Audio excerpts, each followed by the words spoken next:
Entenda a área de aquisições do PMBOK em tempo recorde. Esse é mais um vídeo dessa nossa série que tem aí por objetivo dar uma espécie de resumida, nos diversos processos, nas diversas áreas do PMBOK. Uma série que já está quase chegando no final, falta só mais essa área e mais duas e a gente encerra.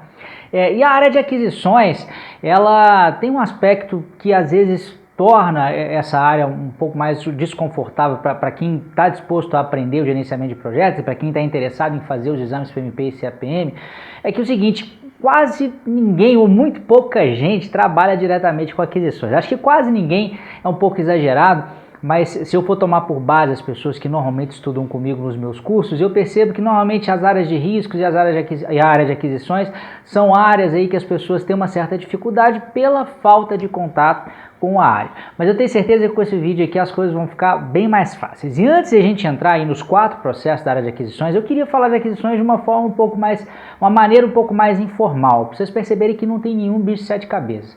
Uma empresa, seja dentro de um projeto ou não, mas aqui a nossa realidade é de projetos, quando ela vai contratar alguma coisa, o que ela tem que fazer? Primeiro ela tem que definir o que vai ser comprado.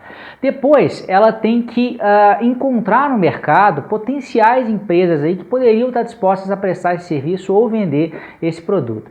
Dado que ela encontrou essas diversas possíveis empresas, ela tem que selecionar uma ou mais de uma delas e contratar essas empresas, assinar um contrato com elas. Depois disso, o que tem que ser feito é administrar o processo de entrega daquilo que foi comprado, Se foi produto, normalmente pode ser até mais fácil do que se for um serviço, Mas de qualquer maneira tem que ser acompanhado. Se for um produto muito valioso, por exemplo, acaba que a complexidade ela se torna quase tão grande quanto, E por fim, na hora que finalizar a prestação do serviço ou a entrega do produto, a gente tem que encerrar essa aquisição, que passa pela formalização do processo de encerramento realmente contratual.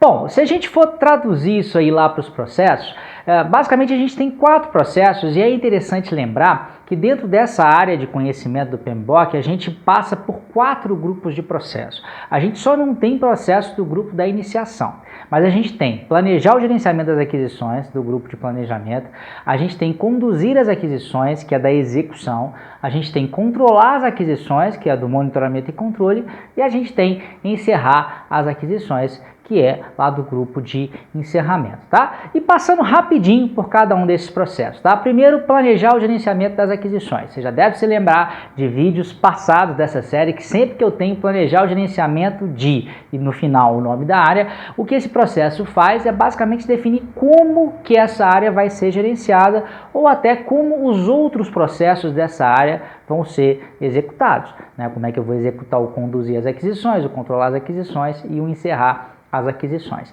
Além dessa definição mais genérica, que também se aplica nesse caso aqui, a gente tem na área de aquisições algo um pouco mais específico. Então, outras coisas que acontecem também nesse processo que é importante você saber.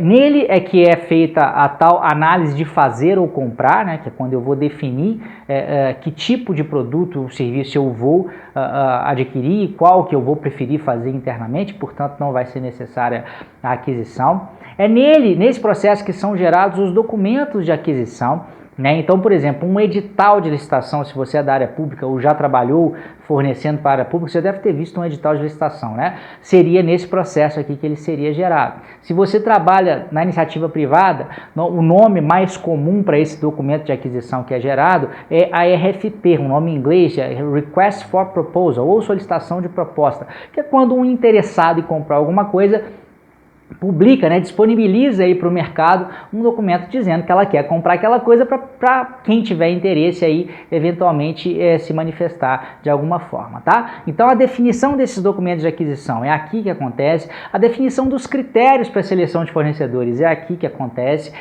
e também a definição do tipo de contrato. Esse é um tema bem sensível, especialmente para quem vai fazer os exames PMP e CAPM, algo que costuma cair, A gente tem os contratos que a gente gente está mais acostumado aí no nosso dia a dia, da nossa vida, são os contratos de preço fixo, né? Eu vou lá, esclareço o que eu quero comprar, o outro lado me diz quanto tempo leva e quanto que vai custar. Mas esses não são os únicos tipos de contrato. Eu não vou entrar aqui em detalhes em todos, mas a gente tem também os contratos de tempo imaterial, que normalmente definem um preço unitário, né? Por exemplo, o valor por hora trabalhada, mas não define a quantidade de horas trabalhadas. É um contrato que a gente tem que tomar um certo cuidado aí, porque a gente não pode usar ele em larga escala, né? Porque tem um perigo aí de a gente ter um custo muito alto.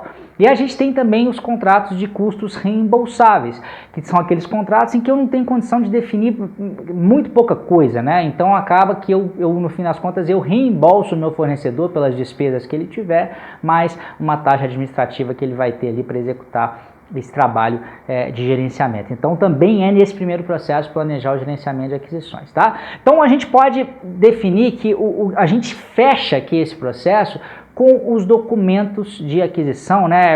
Essa documentação que diz exatamente o que a gente quer comprar, como que a gente quer comprar, como é que a gente vai selecionar o fornecedor, isso aí tudo prontinho, tá? Definição do tipo de contrato também.